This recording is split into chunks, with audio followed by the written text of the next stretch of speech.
Hello everyone. In this game, Arjun Erigaisi shows no mercy as he punishes Grandmaster Yakuboev Nodirbek for a classic mistake, grabbing material early and neglecting development. Arjun just develops fast, activates his pieces, and lets the possession collapse on its own. Let's dive in and see how he turns a small mistake into a full-scale demolition. So, Arjun has black pieces in this game and Yakubo and Nodirbek is white.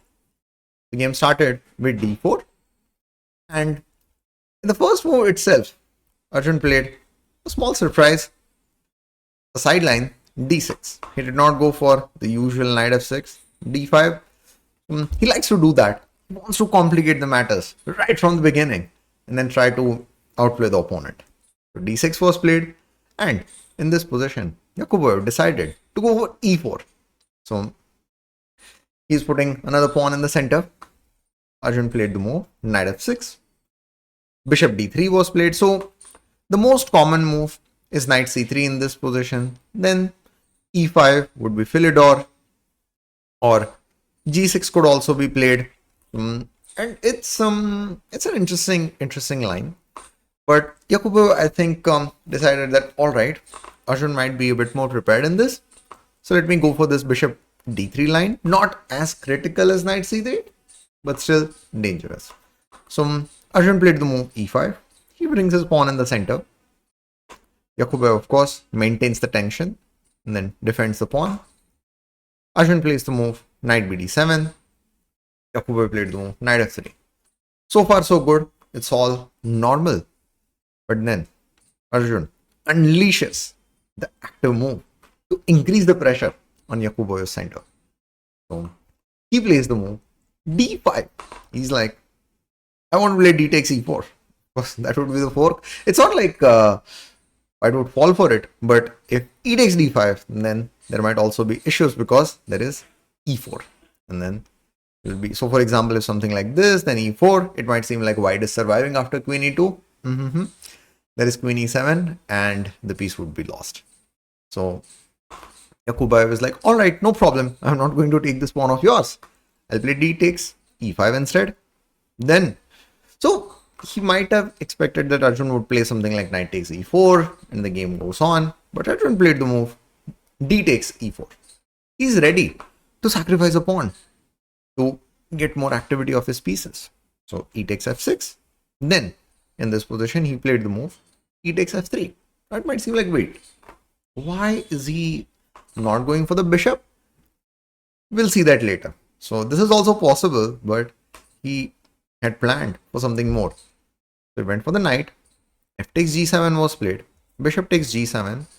And now it seems like queen takes f3. The move that Yakubo played. It's a blunder. Because wait, is that not knight e5? 2650 Grandmaster in the opening won't be making such a blunder in a classical game. So he had seen further. So he played the move bishop b5. Now, if Arjun had played c6, this is attacked, then Yakubo has queen g3. The bishop is being attacked and he's up a pawn and the game goes on. But then in this position, Arjun played the move bishop d7. See, if you have to remember that Arjun is down a pawn in this position, but he is not worried because look at the development. One piece out, second piece out, third piece also out. And this queen under pressure, this bishop under pressure. Now, in this position, the best idea for Yakubo would have been to just play queen e2, just defend the queen, defend the bishop, and the game can go on. So, and if c6 or something like that is played, then he has this move castle. If c takes b5, f4, and it's a complex game actually. So, and that's one choice that he had. Another choice we wanted to go for was bishop takes d7 with a check. Then if queen takes d7, now by the way, not just this threat, knight d3 check is a threat, and then Arjun can target Yakubo's king. So for example, he can play something like queen e3, but still there is this idea of queen d3 not allowing white to castle, and there is long castle. So although Arjun is down a pawn, but his pieces are quite active. But if If Yakubov plays well, then he can he would be able to hold the position, but it's never pleasant to play such positions. But still, he should have opted for one of these, either bishop takes d7 or queen e2. He actually became more greedy. He's like, I'm not just happy with one pawn, I'm going to accept the challenge and go for the second pawn. Oh, that's too much. He is actually ignoring his king safety. So if you had brought the bishop queen back, then you would have a chance to castle or at least exchange the queens and then do something. But here, he's openly challenging Arjun. I'm taking the second pawn and I'm going to castle next. What are you going to do? So now, in this position, the most logical move, rook b8, is not working because bishop d7 comes with a check. So now, in this position, what do you think Arjun would have played? If you want, you can pause the video and try to guess that. Now, Arjun played a very calm but a threatening move. You want to be like, wait, what is calm but a threatening move? So let me show you. Arjun played the move castle. So now if you'd like, wait, okay, castle, he just made the king safe. So what? How is this a threatening move? How is this a problem for white? See, I mentioned earlier that Arjun could not play rook b8 because bishop takes d7 was coming with a check. So by castling, he has not just made his king safe, he is now threatening rook b8 because bishop d7 will not come with a check and then Yakubov would lose a piece. So then he played bishop takes d7. By the way, we have to keep in mind the biggest weakness in Yakubov's position, that is the king in the center. So if given a choice, if knight takes d7 or queen takes d7 is played, he will castle and that king would get safe. Arjun was not going to allow that. He played the move knight d3 check, an intermediate move. He's like, all right, I'll first give a check so you cannot castle and then I'll take your bishop. So king f1 was played, queen takes d7. Arjun is still down 2 pawns, but he has an overwhelming position because king safety, development advantage as well. The rooks are connected and look at white. Rook on a1, knight on b1, bishop on c1, rook on h1 also because that king on. Clear lack of coordination and lack of development. Then in this position, Yakubov played knight a3. Arjun played rook f8, bringing the rook on the open file with a tempo. Then Yakubov played bishop e3. Rook b8 was played. So Arjun is like, all right, your bishop is not on c1. Thank you. Now I can take the pawn on b2. And queen f3 was played. Now Yakubov recognized that, wait, now my king side is going to get under pressure. I need to get the queen in defense. So he goes for the move, queen f3. Arjun is not worried. He recovers 1 pawn and he gets the rook on the second rank. So Yakubov played knight c4. Arjun is like, no, I'm not going to remove my rook from the second rank so easily. I'll play rook c2 and I'll threaten this pawn of yours. White played the move, rook d1.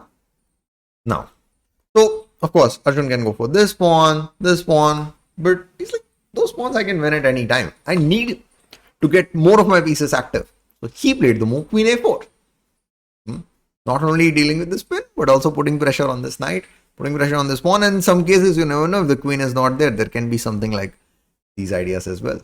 Then, in this position, knight d2 was played by Yakubov. And then Arjun played the move, rook takes a2. Now, he has gotten back both the pawns. So from material perspective, it's equal. But look at the piece placement. The position is just lost for Yakubov. h3 was played by him. So he's planning that, okay, I'll try to escape. Arjun is not going to allow that so easily. Then he played rook a1. Before the king goes there, he wants to keep the pressure. Then, in this case, king e2 was played. Then knight f4 check. Now the material will also be lost. If something like king e1 is played, so this also won't be enough because he can just play bishop into c3. This is not a threat. This is coming and yeah, it will soon be game over. So the opponent played the move queen takes f4. Arjun played queen takes f4. Rook a1 was played. Bishop takes c3. The bishop is pinned. He's not worried. So rook takes a7. He played queen g5. So the thing in this position is that white's king is way too weak actually, and the pieces are also not coordinated. Then knight c4 was played. Arjun played queen b5. King d3 was played. And then queen b3. By the way, this is not a blunder. He had seen that if rook a3, then there is rook d8 check, and the c4 knight would go. So really instructive game by Arjun, and it also shows us that even at that level, if you ignore the opening principles, if you ignore the basic principles of getting too greedy and then going after material and not developing your pieces, not making your king safe, then you can get punished. Please remember about following the opening principles. Develop your pieces, make your king safe, and then try to play aggressively. Thanks everyone for watching the video, and I'll see you in the next one.